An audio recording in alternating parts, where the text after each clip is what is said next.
오늘 예배 가운데 오신 여러분들을 다시 한번 주님의 이름으로 축복합니다.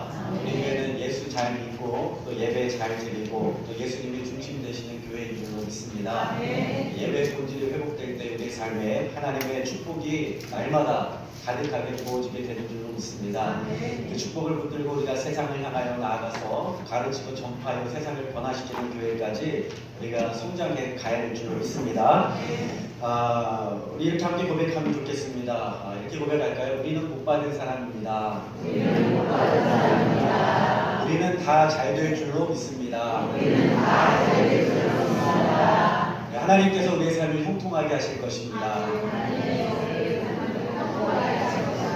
좀 길어요? 네. 옆에 분하고 그렇게 인사해 주시겠어요? 축복해 주시면 좋을 것 같습니다. 하나님께서 집사님의 삶을, 권사님의 삶을 통통하게 하실 것입니다.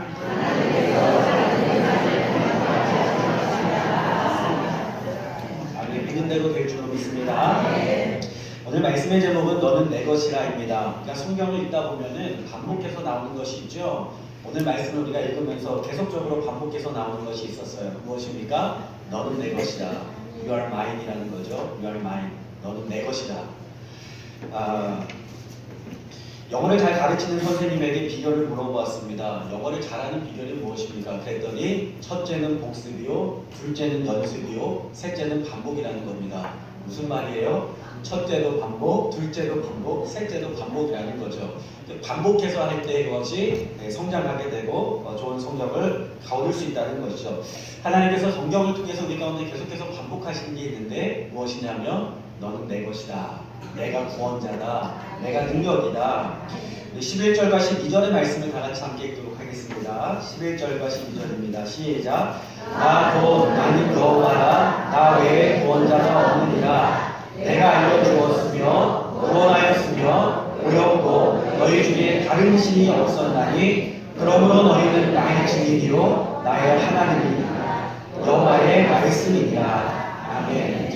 하나님께서 우리 가운데 분명하게 선포하시는 것이 있는데 나는 여호와다. 나 외에 구원자가 없다. 이것을 계속해서 말씀하시는 것입니다.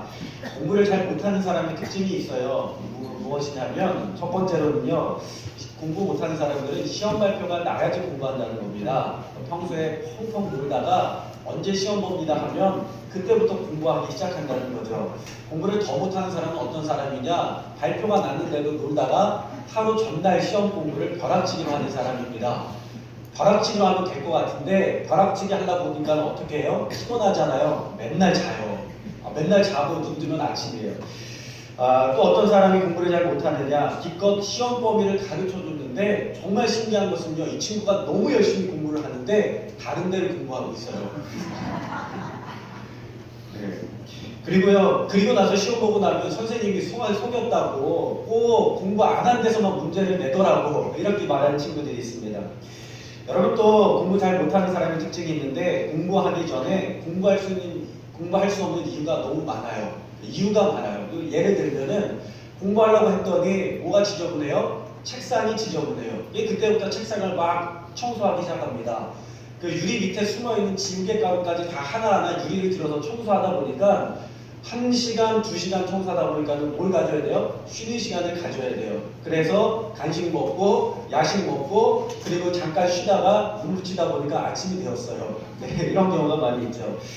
그리고 어떤 친구들은요 공부를 하는데 자꾸 냉장고가 궁금한 거예요. 그래서 한 10분 공부하다가 냉장고 가서 뭐 먹을 거 없나 열어보고 또 10분 공부하다가 가서 냉장고에 뭐 없나 궁금해서 열어보고 여기 친구들은 다 공부를 잘하셔서 공부 못하는 사람들을 이해를 못하시는 것 같아요.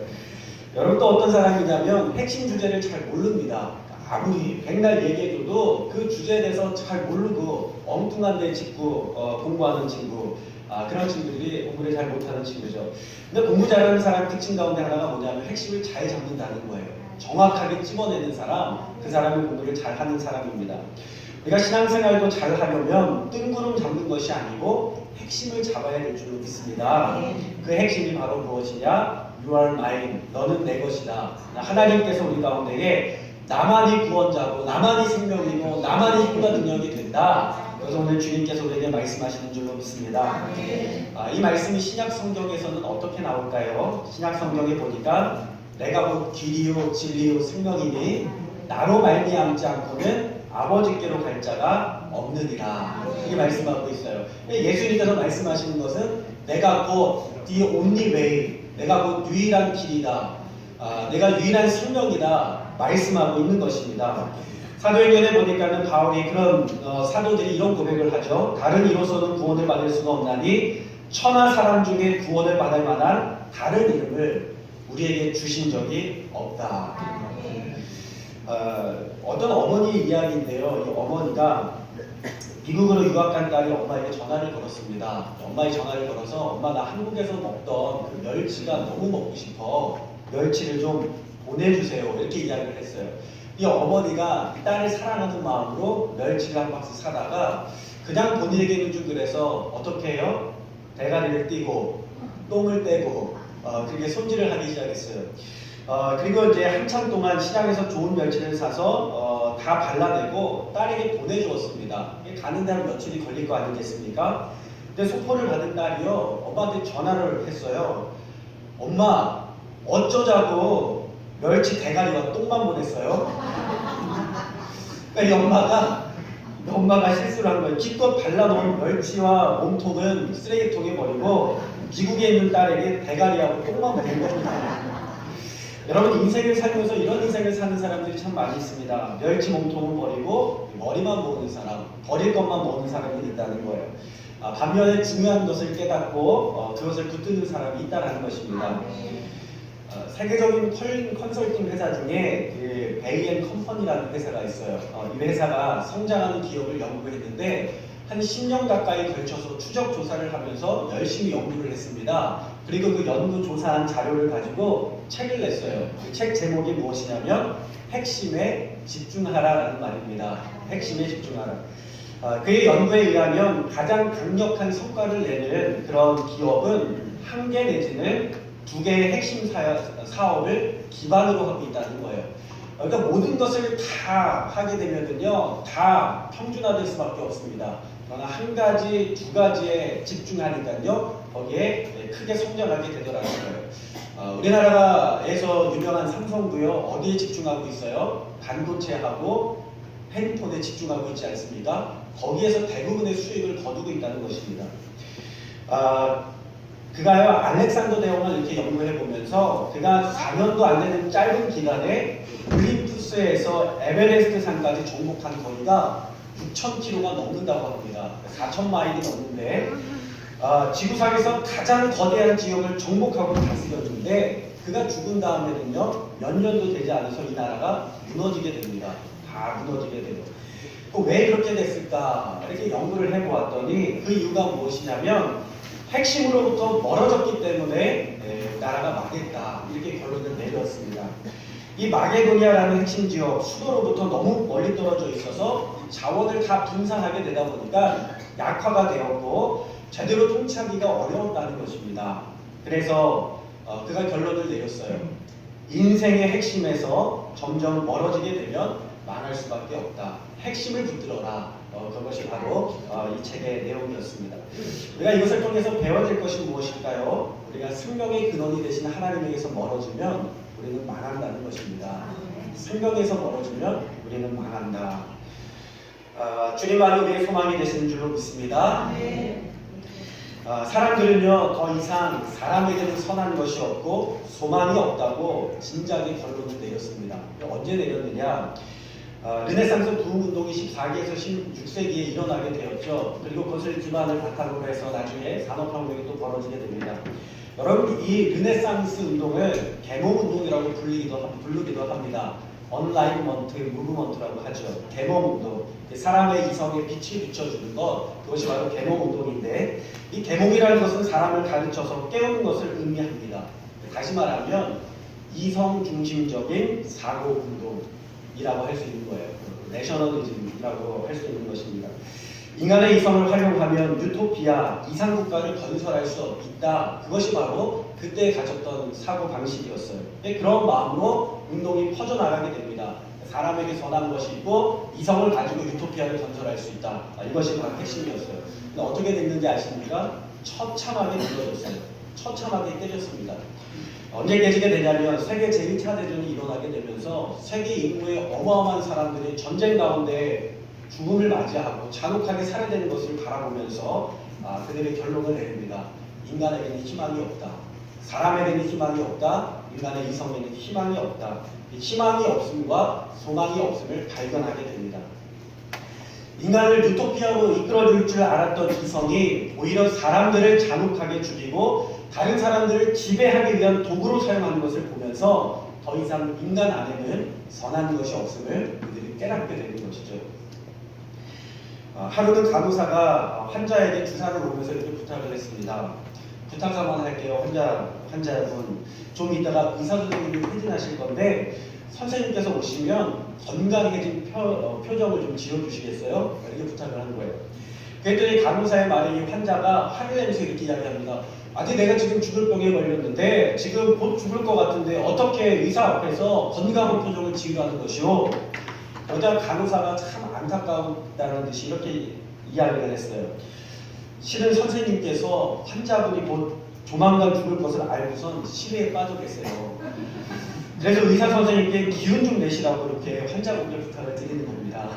이렇게 이야기했다는 겁니다. 여러분, 우리 이 땅 가운데 살아가면서 우리에게 살 수 있는 희망이 없다면 얼마나 절망적일 수 있겠습니까? 이지성의 꿈꾸는 다락방이라는 책이 있어요. 이 책이 베스트셀러가 돼서 많은 사람들에게 팔려져 나갔는데 이분이 크리스천입니다. 크리스천인데 별 좋은 책을 내서 사람들에게 읽혀지게 되었어요. 근데 이 책의 내용에 보면 우리의 뇌에는 RAS라는 신경망이 있다는 겁니다.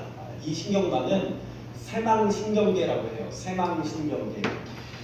근데 이 기관은요, 주의력과 집중력을 관장하는 신경 전달 물질을 분비하게 한다는 겁니다. 그러니까 이 기관이 활성화가 되면 주의력이, 집중력이 올라가고 학습이라든가 자기통제라든가 동기부여가 활성화되는 그러한 기관입니다. 근데 사람들이 이 기관을 연구하다 보니까, 의사들이 연구하다 보니까 이 기관이요, 사람들에게 부정적으로 발달이 되어 왔다는 것을 발견하게 되었어요. 긍정적으로 발달을 해야 되는데 부정적으로 발달을 해왔어요. 왜 그런가 하고 이렇게 연구해 보니까 오랜 시간 동안 사람들이 맹수라든가, 지금은 뭐 맹수가 주변에 없지만 예전에는 맹수가 얼마나 많았습니까? 우리 전래동화에 호랑이가 많이 나오는 것만 보아도 당시에 호랑이가 많은 사람들을 위협하고 두려움이 되었음을 볼 수가 있는 것이죠. 제가 아프리카의 탄자니아의 선교여행을 갔다 왔는데 바닥에서 이렇게 자고 아침에 딱 일어나서 청소를 하다 보니까는 뭐가 있냐면 전갈이 있어요. 엄지손가락만한 전갈하고 같이 잤더라고요. 저는 그게 별거 아닌 줄 알고 거미쯤이라고 생각을 하고 손으로 잡아서 치우려고 했습니다. 그랬더니 선교사님이요, 제 손을 탁 치면서 못 잡게 하는 거예요. 보고 쏘였다가는, 엄지손가락만한 전갈에 쏘였다가는 몇 날 며칠 못 일어날 수 있다는 겁니다. 죽을 수도 있다는 거예요. 제가 깜짝 놀랐습니다. 여러분, 그리고 나서 그 선교사님이 운영하는 농장이 있거든요. 파인애플 이렇게 농장이 있고, 저는 파인애플이 나무에서 자라는 줄 알았는데 아니더라고요. 땅에서 이렇게 올라와서 자라더라고요. 근데 이 파인애플 농장도 있고 야자수 나무가 굉장히 많이 있었어요. 근데 거기를 이제 산책을 하고 있는데 뱀이 굉장히 제 발목보다 굵은 뱀이 허벅지까지는 아닌 것 같아요. 근데 굉장히 두꺼운 뱀이요 지나가더라고요. 진짜 깜짝 놀랐습니다. 그리고 나서 이제 선교사님 집에 딱 들어왔더니 집안에 뭐가 있는 걸 발견했냐면 장총이 있는 거예요. 선교사님 선교하러 왔는데 왜 장총이 집에 있습니까? 그랬더니 사나운 맹수가 자주 찾아온다는 것입니다. 그래서 그 맹수와 싸울 수는 없고 총으로 위협을 해서 쫓아낸다는 거예요. 그리고 나서 탄자니아에서 잔지바르라는 섬으로 경비행기를 타고 이동을 했습니다. 거기에서 이제 선교사님 집에서 이제 지내면서 또 선교를 하는데 이제 거기는 집이 좀 좁았어요. 그래서 어디서 잤냐면 그 우리나라로 하면 마루에서, 바깥에 이렇게 나와 있는 마루에서 그물막을 치고 잤습니다. 왜냐하면 워낙 이제 말라리아 모기가 많으니까 이제 그물을 치고 이렇게 자는데 아침에 자고 있는데 아침녘에 무슨 소리가 들리는 거예요. 끽끽끽 하는 소리가 들리는 겁니다. 후닥후닥 하는 소리가 들려요. 눈을 좀 이렇게 봤더니 원숭이가 우리 자는데 와가지고 물건 훔쳐갈 거 없나, 근데 뒤적뒤적 거리고 있더라고요. 여러분, 원숭이가 굉장히 사납습니다. 사람들을 해하기도 합니다. 굉장히 조심해야 돼요. 저 그때 진짜 깜짝 놀랐어요. 아, 정말 그런 삶이 있을 수 있겠구나. 우리가 예전에 살았던 삶은요, 야생의 동물들과 함께 살았던 삶이기 때문에 우리 몸을 지키는 것이 굉장히 중요했습니다. 그래서 위험한 지대에서 살아남기 위해서요, 이 기관이 생존에 맞추어져 있다는 거예요. 생황신경계가 생존에 맞추어져 있다는 것입니다. 그래서 바스락거리는 소리만 들려도 맹수가 아닐까 의심해야 되고, 모르는 사람들이 다가오면 적으로 간주해야 되는 것이죠. 그렇지 않으면 짐승의 먹이가 되거나 살해당할 위험이 있을 수 있기 때문에 항상 우리는 의심하고 부정하면서 살아왔다는 것입니다. 예를 들면요, 여러분 직장의 상사가, 직장 다니는 사람이 상사가 호출을 하면 어떤 생각을 갖게 됩니까? 내가 무슨 일을 잘못한 거 아닌가? 그런 생각을 먼저 갖게 되지 않습니까? 나에게 큰 상을 줄 거야, 이렇게 생각하면서 기쁜 마음으로 달려가는 사람들은 없을 겁니다. 그죠? 걱정하고 염려하면서 다가갈 거예요. 우리가 하나님을 우리의 구원자, 유일한 길이요 진리요 생명으로 모신다는 것은 우리의 모든 한계와 연약함을 넘어서서 놀라운 축복의 세계, 소망의 세계, 의심의 세계를 넘어서서 부정의 세계를 넘어서서 기쁨과 축복의 세계로 들어가는 것을 이야기하는 줄로 믿습니다. 그러니까 우리의 체질이 바뀌고 우리의 신분이 바뀌어서 우리의 부정과 의심에서 희망과 생명으로 바뀌는 것을 의미한다는 것입니다. 하나님을 믿는 것이 어떤 의미가 있느냐? 내 연약한 삶을 벗어나서 뛰어넘어서 내 한계를 뛰어넘어서 생명의 삶으로, 소망의 삶으로 우리의 삶이 변화되는 것을 이야기하는 것이죠. 제가 아는 목사님 중에 감곡에서 목회하는 목사님이 있어요. 예산은 사과가 굉장히 유명하지만 감곡은요, 복숭아가 유명하다고 합니다. 이 복숭아의 품종도 굉장히 20여 가지가 넘는다고 해요. 굉장히 다양한 품종이 있는데, 사실은 이 복숭아가 원래는 다 한 품종이랍니다. 개복숭아에서 나왔대요. 몸통이 다 개복숭아고 이 복숭아의 나무 줄기가 다 개복숭아랍니다. 또 이 개복숭아는 맛도 별로 안 좋고 당도도 떨어지는데 어떻게 이렇게 맛있는 복숭아가 나올 수 있느냐? 이 나무에다가요, 개복숭아 나무에다가 좋은 복숭아 품종의 가지를 접목한다는 것입니다. 그래서 그곳에 있는 나무는요, 하나도 다 원래 품종은 없고 다 접목해서 복숭아를 기른다는 것입니다. 접목을 하다 보니까요, 좋은 당도 높은 복숭아가 나오게 되더라는 것이죠. 우리도 마찬가지입니다. 소망이 없고 희망이 없는 개복숭아 같은 우리의 나무에 복음의 접을 붙여야 될 줄로 믿습니다. 우리가 오늘 주님 앞에 나와서 예배드리는 것은 복음에 접붙이는 시간인 줄로 믿습니다. 예수님에게 접붙이고 말씀으로 접붙이고 성령으로 접붙이고 하나님께 접붙일 때에 우리의 삶이 풍성한 열매 맺게 되는 것입니다. 교회 앞에요, 그 교회 앞에 동작 단풍이 있대요. 그 단풍나무가 있는데 제가 가서 봐도 굉장히 아름다운 자태를 가진 나무였던 것 같아요. 그 나무가 아름다워서 사람들이 와서 사진도 찍고요, 거기에 구경도 한답니다. 근데 이 나무가 겨울철에 관리가 잘못되어서 죽은 모양이에요. 나무 가지가 마르고 이제 죽었다 이렇게 생각을 했는데, 다 죽은 줄 알았던데 봄이 되니까 나무에서 가지가 나오더라는 겁니다. 새 가지가 나와서 다시 살아났구나 하고 봤더니 원래 단풍나무가 아니라 그 공작 단풍이 아니라 다른 게 나오더라는 거예요. 알고 봤더니 그 단풍나무도 접을 붙여서 아름다운 공작 단풍나무가 되게 했던 것이죠. 여러분, 가지가 죽자 나무 줄기에서 원래 단풍이 나왔다는 것은 무엇이냐면, 우리도 마찬가지입니다. 언제든지 복음을 의지하지 않으면 언제든지 우리의 본래의 모습이 나올 수 있다는 것입니다. 죄악되고 추악한 모습이 나오는 것입니다. 그래서 바울은 그렇게 고백하죠. 나는 날마다 죽노라. 나는 날마다 복음 앞에 죽노라. 그러면서 복음으로, 성령으로 다시 태어나는 것을 이야기하는 것입니다. 여러분, 우리가 하나님 앞에 예배드린다는 것은 무엇이냐? 엎드리는 것입니다. 하나님 앞에 나는 선한 것이 없습니다. 나는 죄인입니다. 고백하면서 하나님 앞에 엎드려서 복음의 접을 붙이는 것이죠. 그때 우리의 삶을 통하여 복음의 능력이 드러나는 귀하고 복된 삶이 될 줄로 믿습니다. 우리가 즐겨 부르며 많은 은혜를 받았던 찬양 중에 제가 많은 은혜를 받았던 찬양 가운데 하나입니다. 나 가진 재물 없으나 라는 찬양이 있어요. 혹시 여러분 들어보셨어요? 나 가진 재물 없으나 나 뭐죠?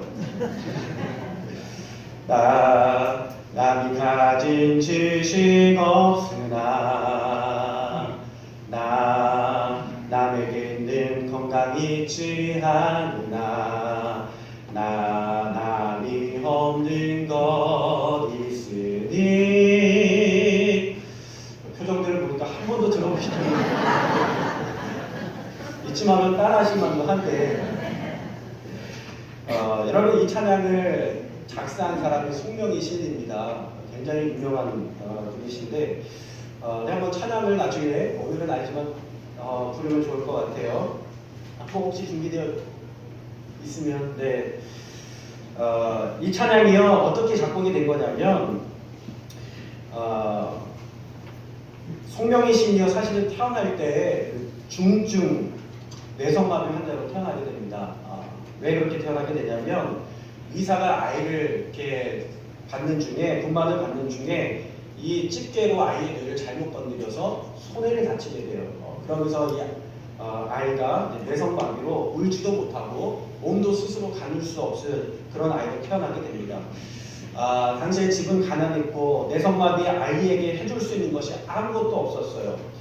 근데 어린 시절에 보통 이렇게 이야기하는데, 나는 7살까지 누워만 있다가 업으면 머리를 가눌 수 없어서 등 뒤로 머리가 고꾸라져서 허리가 빠지고 목이 꺾이는 듯한 고통을 느꼈다. 그가 그렇게 이야기합니다. 어머니가 할 수 있는 것이라고는 아기를 업고 부흥집회에 가서 안수받는 일이었습니다. 머리에 안수를 받고 온몸에 안수를 받을 때마다 너무 고통스러워서 굉장히 많이 울었다라는 거예요. 우리가 좀 이따 찬양 같이 불렀으면 좋겠는데, 전사님 찬양을 좀 찾아가지고 가져다 주시면 좋을 것 같아요. 그러면서 그 마음 가운데요, 어머님을 원망하는 마음이 들기 시작했습니다. 엄마는 유산도 잘하면서 왜 나를 이렇게 낳았어? 나도 그렇게 유산해버리지? 왜 이렇게 낳은 거야? 어머니에게 상처 주는 마당에 속하면서 아픔 가운데 살아가기 시작해요. 내가 16살이 되던 해에 극심한 절망 가운데서 소망을 다 잃어버린 그때 교회 강단에 나가서 하나님 앞에 이렇게 부르짖습니다. 하나님, 제발 만나주세요. 하나님, 제발 나를 만나주세요. 하나님, 제 인생의 모든 것을 걸고 다 하나님을 만나고 싶어요. 그렇게 하나님 앞에 고백하는데 16년 동안 응답이 없으신 하나님께서 그에게 응답하기 시작합니다. 그리고 그때 하나님께서 빛으로 그녀에게 다가오시면서 그 빛 가운데에 두루마리를 펴서 하나님의 말씀을 선포하시는데, 하나님을 믿으라. 내가 하나님을 믿지 아니하면 죽으리라. 그런 글자가 보이더라는 거예요. 그러면서 그가 그동안 하나님을 알기는 했지만 온전하게 구원자로 그 마음 가운데, 심령 가운데 주인으로 모셔드리지 못하였음을 철저하게 회개하면서 하나님 앞에 기도하기 시작합니다. 하나님, 저는 죄인입니다. 하나님, 저는 죄인입니다. 아버지, 저는 죄인입니다. 그렇게도 원망하고 반항했었던 하나님을 향해서 아버지라고 부르면서 기도하기 시작해요. 근데 그때 주님께서 나타나서 그녀를 만나주십니다. 누워서 고통 가운데 있는데 어둠 속에서 나무가 나타나고 그 나무 위에 손바닥이 올려지고 못이 바뀌면서 그 손을 뚫고 들어가면서 붉은 피가 터져나오는 광경을 주님께서 보여주시면서 그때부터 성경의 비밀을 하나하나 가르쳐 주시고 보여주기 시작했어요. 그때 이 송명희 신이 이렇게 이야기를 합니다. 예수 그리스도의 구속의 은혜는 값없는 은혜라 하여 가볍게 여길 만한 것이 아니라 값이 너무나 커서 그 값을 붙일 수가 없다. 그게 그녀의 고백이었어요. 그것을 처음 한 송명희 씨가 그때부터 말씀을 읽고 깨달은 것을 노트에 적어가면서 시로써 내려가기 시작해요. 그런 가운데 인생의 슬럼프가 찾아왔어요. 그러니까 하나님을 깊이 있게 만난 다음에 동일하게 우리의 삶 가운데 슬럼프가 찾아올 수 있습니다. 그때 자기가 오랫동안 살아왔던 집을 집주인이 비워달라고 이야기를 하면서 오랫동안 정들어 살아왔던 집을 떠나서 다른 곳으로 이사가게 되는 험난한 일을 겪게 됩니다. 그리고 이사가게 되면서 자신을 옆에서 도와주었던 친한 사랑하는 언니와 헤어지게 돼요. 친언니는 아니지만 자신을 아끼고 사랑해주던 이웃 언니와 헤어지게 됩니다. 그러면서 그가 하염없이 눈물을 흘리면서 또 하나님 앞에 이렇게 기도하는 거예요. 하나님, 나는 무익한 종입니다. 왜 나를 이렇게 만드셨나요? 휠체어도 없어서 교회에 가지 못하고 봉사도 전도도 아무것도 할 수 없는 나는 도대체 무엇에 쓸 수 있습니까? 하면서 하나님 앞에 기도하기 시작해요. 아무것도 할 수 없다는 절망에 너무나도 슬퍼 엎드려서 부르짖으며 울며 기도했어요. 하나님, 나는 아무것도 없어요. 친구도 없어요. 가진 것도 없어요. 나는 집도 없어요. 나는 휠체어도 없어요. 나는 아무것도 할 수 없어요. 근데 주님께서 그때 하나님 음성을 들려주시는데 시를 붙여주신 거예요. 시를 들려주신 거예요. 그러면서 그 시를 받아 적으라고 말씀하십니다. 그 시가 무엇이냐면 그녀가 울면서 적은 시가 바로 나 가진 재물 없으나 나 남에게 있는 건강 있지 않으나 나 남이 없는 것 있으니 나 남이 못 본 것을 보았고 나 남이 듣지 못한 음성 들었고 나 남이 받지 못한 사랑을 받았고 나 남이 모르는 것 깨달았네. 그리고 나서 여기는 절대로 쓰기가 싫었다는 것입니다. 공평하신 하나님이 나 남이 가진 것 나 없지만 공평하신 하나님이 나 남이 없는 것 갖게 하셨네. 그 시를 쓰면서 그녀의 인생이 변화되기 시작해요. 찬양을 좀 같이 한번 부르면 좋을 것 같은데요. 한번 네.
우리가 비록 남이 가진 것 없고 재물이 없고 가진 지식이 없고 건강이 없을지라도 우리가 하나님 한 번 붙들며 살아갈 때에 하나님께서 우리의 생명에 살아갈 이유를 허락하시고 능력과 복을 허락하시는 줄로 믿습니다. 여러분, 이 시를 작사한 이후에, 이 시를 쓴 이후에 그녀의 삶이 변하게 되는데요. 그때 극동방송에 나가면서 극동방송에 와서 이 사람을 돕기 시작하면서 그곳에 나가서 간증하면서요, 그녀의 삶을 통해서 온 사람들이 은혜에 체험하고 희망을 발견하게 됩니다. 오늘 주님께서 우리에게 메시지를 던지는 거예요. 너희에게는 구원이 없다. 이것이 우리 가운데 던지는 가장 분명하고 확실한 메시지입니다. 그러나 나에게는 있다. 그러나 주님에게는 있는 줄로 믿습니다. 오늘 주님의 손을 붙들 수 있는 저와 여러분 될 수 있기를 주님의 이름으로 축원합니다. 함께 기도하겠습니다.